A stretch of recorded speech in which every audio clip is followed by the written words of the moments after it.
Hello everyone. Today I am going to be teaching you all how to use Google Forms. So the web browser that I'm going to use is Google Chrome. So go ahead and open that up. When that opens up, you're going to go ahead and type in Google Forms. Hit enter. Google Forms is free if you have a Google account. So if you have a Google Gmail, then it's free. And on Google Forms, you can create surveys, quizzes, all types of stuff. So once this pops up, go ahead and go to Google Forms, click on that box, and then once you click on that box, this will open up. So I'm going to create something from scratch, so I'm going to hit on blank. So once that pops up, the automated little thing is going to be a poll because you can do a poll on here as well. So I don't want to do that, so I'm going to go over here to the top corner and I'm going to hit on the settings. And once the settings pop up, it'll show three types of presentations or options that you can do. You can do general, presentation, or quizzes.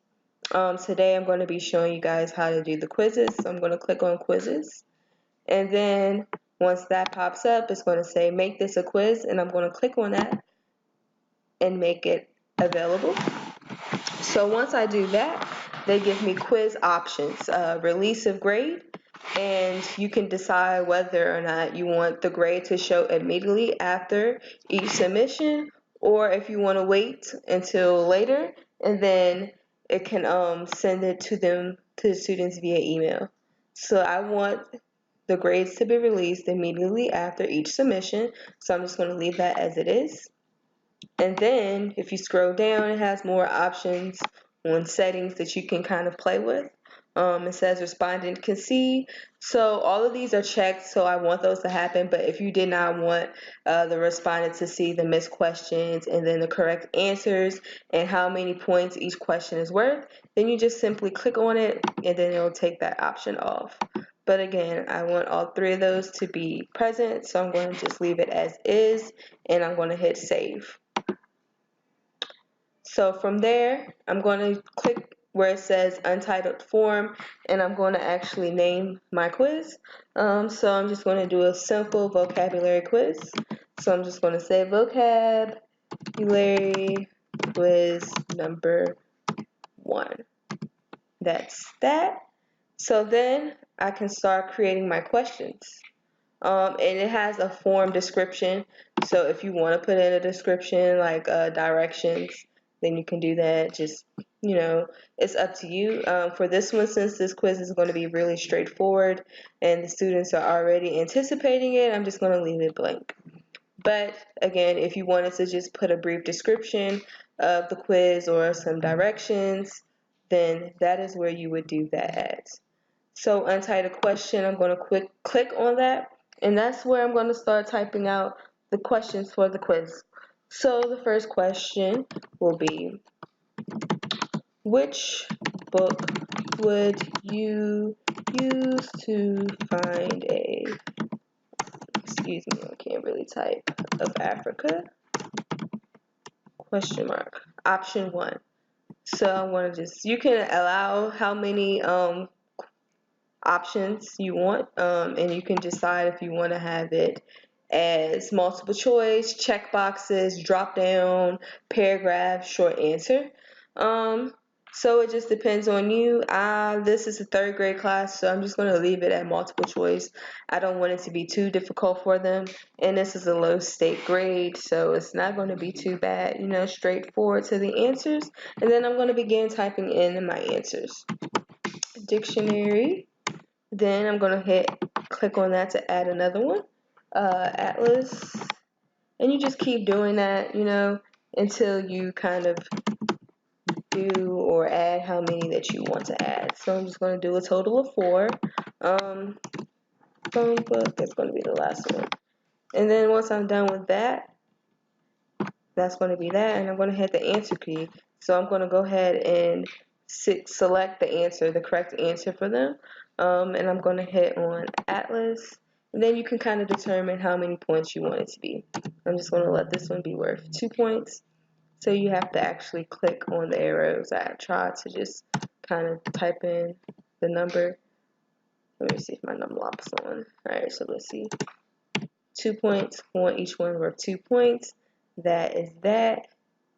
If you want to go back and edit the question, bam. So that is that. Let's see here, let me scroll down. Just play with it. Description, shuffle option. No, I'm gonna go back, and you just have to hit duplicate answer, and then you can kind of go from there and create your next question. So where on a horse will you find a horseshoe? And this is not really vocabulary related.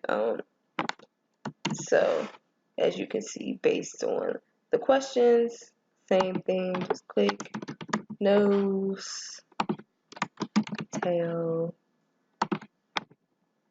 hoof. Then my last one is going to be belly.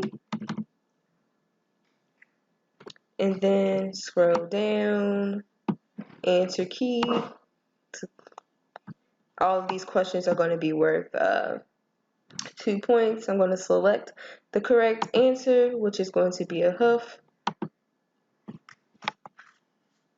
Scroll down, edit, duplicate, same thing. So as you can see, now it's collecting how many points based on going back. And I'm actually going to just change this. It's not really a vocabulary quiz. It's just kind of a review quiz. So I'm just going to type in review quiz instead. Review quiz number 1, 6 points total. You click on your responses, and that will actually show you, once the kids actually take the test, and it'll show you who responded to what question and what they responded. So then I'm going to just click on that because I hit duplicate and do the same thing.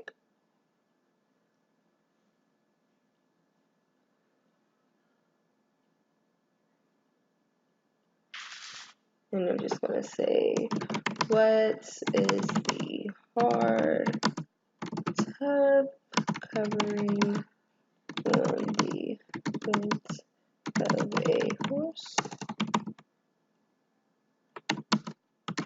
cow, or deer?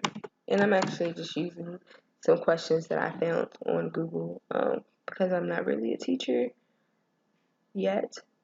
So just kind of going with it.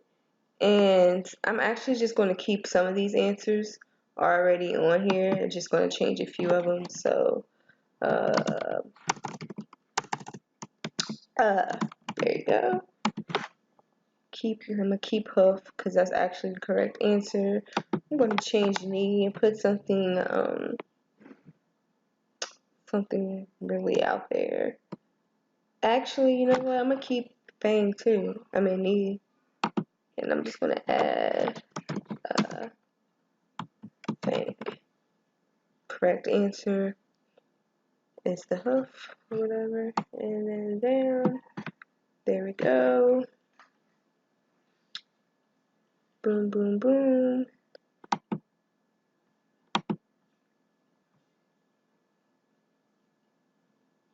And you can actually, change things from on the side. So add a question if you want to add a question there. If you wanted to import questions, if you already have previous quizzes and tests that you want to pull answers or questions from there, you can import it from that. Insert an image if you like to insert an image. Pretty straightforward. Add a section. So if this was a test, you can add different sections and create another title for it in the description, but I'm not going to do that. So I'm just going to say delete section. And then if you scroll up here, and you can customize the theme.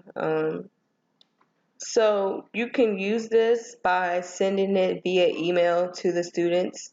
A lot of people who use the Google Forms are also using Google Classroom. So with that, they already have an account. The students will already have their account. You will already have access to their emails. You can actually just send it out via email to the students, especially if you're teaching an online course and you don't have a traditional classroom. So, and then I'm just gonna double check in. If you click on this I preview how your quiz will look to the student, they click on it. That's how it will look to them, and it shows that it's how many points each is worth. So then they'll hit submit, and then it says your response has been recorded. View score. So then it will take them to another page and it will show you got 2 points out of 6. It will show you which questions you got wrong and what's the correct answers, or what you selected. See, it says the student selected a recipe book, but the correct answer is Atlas. And then it shows that they got that one right.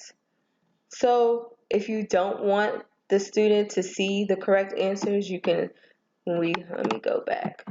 Just X out of that. And you can also set it for like how many times you want them to do it.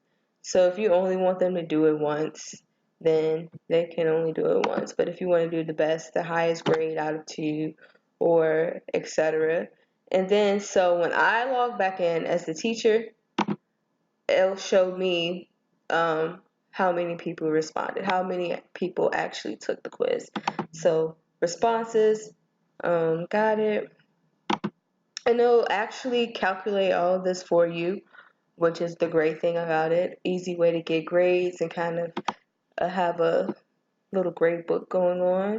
It shows you which students missed what question, how many students missed a particular question, just a summary. And then if you hit on question, it'll show you, okay, based on how many of the students took this quiz, how many of them actually did that. And I can add feedback. If I wanted to say, hey, da da da da da, good try, but remember our trick that we learned in class that will help you solve this question, I can send that to them. So I'm just going to hit cancel because I'm not actually doing that. Scroll back up, and then this will actually show you the individual score. You can print it off.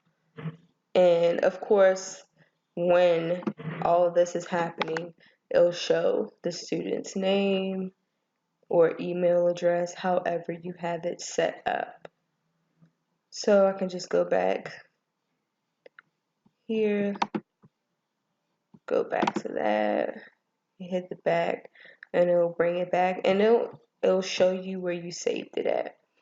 So you can just open it back up, start over. Drafts is very, very simple, user friendly. You can start if you want that to be your favorite. Move it to a particular folder within Google Drive. Very, very user friendly. And I think it is a great tool to use, especially when you're dealing with online courses, because you can just send everything via email. Everything is within Google. Google is 100% free, so you don't have to worry about going and downloading other things. And a lot of times within the schools, students already have Chromebooks, so that's a plus because you know that they have access to the material. And that's the end of that. Hope you guys learned something. Feel free to drop a comment below if you have any questions or anything. Thanks for watching.